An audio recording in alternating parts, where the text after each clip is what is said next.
Hello दोस्तों, कैसे हो आप सब। आज हम देखेंगे कैसे इंसानों के द्वारा बनाई गई रोबोट्स उन्हीं के खिलाफ बगावत करती है और कैसे इस बीच फंस जाती है एक 20 साल की लड़की और उसका भाई। आखिर क्या है इसके पीछे का रीजन जानने के लिए देखिए आज की फुल एक्सप्लेनेशन। कहानी के शुरू में हमें दिखाया जाता है कि क्रिस्टोफर नाम का एक लड़का अपने ही एज से काफी आगे होने के कारण उसे कॉलेज में दाखिला मिल जाता है और इस बात पर उसकी बहन काफी खुश होती है।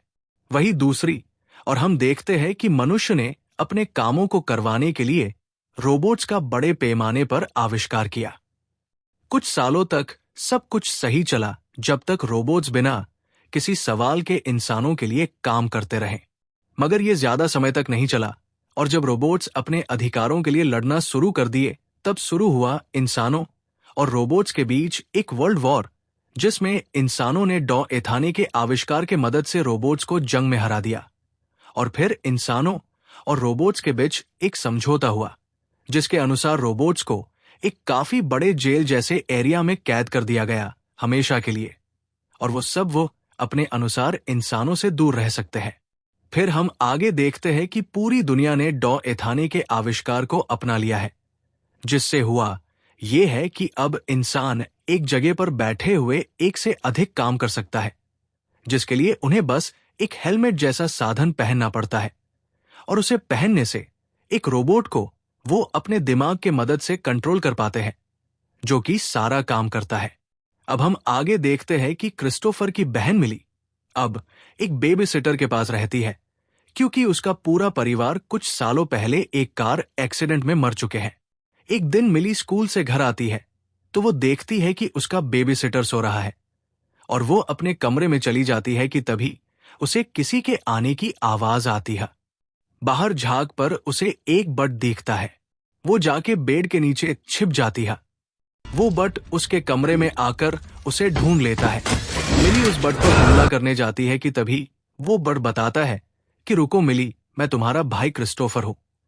मिली बोलती है कि ये नहीं हो सकता क्योंकि मेरी पूरी फैमिली 2 साल पहले गुजर चुकी है, जिस पर वो बोलता है कि तुमसे झूठ बोला गया था और मैं अभी भी जिंदा हूं और एक डॉक्टर ने मुझे अपने लैब में बंद कर रखा है। वो बताता है कि उस सेंटर एक्सक्लूसिव जोन में, जो कि रोबोट्स का कैद करके रखने का जगह है, वहां वो डॉक्टर मिलेगा जिसे उस लैब के बारे में पता है जहां मेरी बॉडी कैद है। और फिर हम देखते हैं कि मिली और वो बट निकलने वाले होते हैं उस एक्सक्लूसिव जोन के लिए कि तभी उसका बेबी सिटर आ जाता है और वो के बारे में कंप्लेन करने के लिए कॉल लगाता है पुलिस को। वो पुलिस को आधा बात बता चुका होता है कि तभी पीछे से मिली आके उसे बेहोश कर देती है और उस बट को लेकर वहां से भाग जाती है। वो दोनों वहां से भाग के काफी दूर एक एड्रेस पे जाते हैं जहां उन्हें लगा कि उस डॉक्टर का पता मिल सकता है। तभी वो एक ट्रक आती है और मिली और वो बट उस ट्रक में जाकर बैठ जाते हैं। जिस आदमी का वो ट्रक था वो असल में उस एक्सक्लूशन जोन से माल चुरा के बाहर बेचा करता है। उस आदमी के पास भी एक बट था जिसका नाम है हर्बर्न। इस रोबोट ने उस आदमी की जान बचाई थी वर्ल्ड वॉर के टाइम और तब से दोनों साथ है। फिर हम आगे देखते हैं कि वो आदमी अपने अंडरग्राउंड गोडाउन में चला आता है और एक डब्बे में बैठकर मिली और वो रोबोट भी चले आते हैं। एक टॉय के ऊपर पैर पड़ने से आवाज होता है और उस आदमी और उसके बोट को पता चल जाता है कि यहां कोई और भी है उनके अलावा। वो आदमी स्टीव उन दोनों को बाहर आने को कहता है। फिर वो उनसे पूछता है कि तुम लोग यहां कैसे आए। तभी वहां पुलिस बट आ जाता है। वो पुलिस बट असल में बट डिटेक्शन टास्क फोर्स का हेड रह चुका है। वो मिली को बताता है कि तुम बट मेरे हवाले कर दो, मैं तुम्हें कुछ नहीं करूंगा, और वह मना कर देती है। वो पुलिस बट उन पर हमला करने वाला होता है कि तभी ऊपर से एक मशीन उस पर आग गिरता है। वो उन पे हमला करता रहता है और इससे होता ये है, जो उस सुरंग से निकलने का गेट है उस पे काफी सारे पत्थर आ गिरते हैं। बाकी सब निकल जाते हैं, बस वो पुलिस बट धंस के रह जाता है। फिर हम आगे देखते हैं कि स्टीव के पास एक बहुत बड़ा रोबोट का पुर्जा है जिसे उसका कंट्रोल कर सकता है।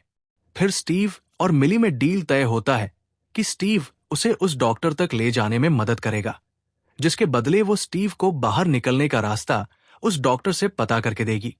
और दोनों निकल पड़ते हैं उस डॉक्टर के पास जाने के लिए। कुछ दूर तक जाने के बाद उन्हें दूर एक बड़े से मॉल टाइप कुछ दिखता है और वो सब वहां जाके मदद लेने के बारे में सोच रहे होते हैं कि तभी उन पे हमला हो जाता है। कुछ ही देर में वो कुछ रोबोट्स आ जाते हैं और उन्हें पकड़कर अपने साथ उस मॉल के अंदर ले जाते हैं। ये मॉल एक टाइम पर लोगों के घूमने का जगह हुआ करता था, पर अभी वहां सिर्फ रोबोट्स रहते हैं। मिली उन रोबोट्स के हेड को सब कुछ बताती है और उनसे पूछती है कि क्या वो उनकी मदद कर सकता है उस डॉक्टर को ढूंढने में, जिस पर वो टस के हेड पहले मन कर देता है, ये बोल के कि इंसान भरोसा करने लायक नहीं है। बट मिली उसे समझाती है कि हर इंसान एक जैसा नहीं होता और आखिर में वो मान जाता है। फिर हम आगे देखते हैं उसी मॉल के एक लेटर भेजने वाले रोबोट के पास उन्हें कुछ लेटर्स मिलता है जो उस डॉक्टर के थे और वहां उन्हें उसका एड्रेस मिल जाता है और वो सब वहां जाने के निकल पड़ते हैं। फिर उस एड्रेस पर पहुंचने के बाद वहां उन्हें कुछ ठीक नहीं लगता और स्टीव सबको एक साथ रहने को बोलता है कि तभी कुछ स्कैवेंजर रोबोट्स उन पर हमला कर देते हैं। वो सब किसी तरह उनसे लड़ते हैं और तभी जमीन में छिपा एक दरवाजा खुल जाता है और वो सब एक बेसमेंट में पहुंच जाते हैं और वहां उन्हें वो डॉक्टर मिलता है जिसे वो सब ढूंढ रहे थे। मिली उस डॉक्टर से पूछती है कि क्या मैं भाई मर गया है, मुझे सच जानना है। और वो डॉक्टर बताता है कि हाँ, मैंने तुमसे झूठ कहा था कि तुम्हारा भाई मर गया है। आखिर क्यों उस डॉक्टर ने मिली से झूठ बोला था कि उसका भाई मर गया है, जानने के लिए देखिए इस वीडियो का सेकंड पार्ट हमारे चैनल द स्टोरी टेलर पर।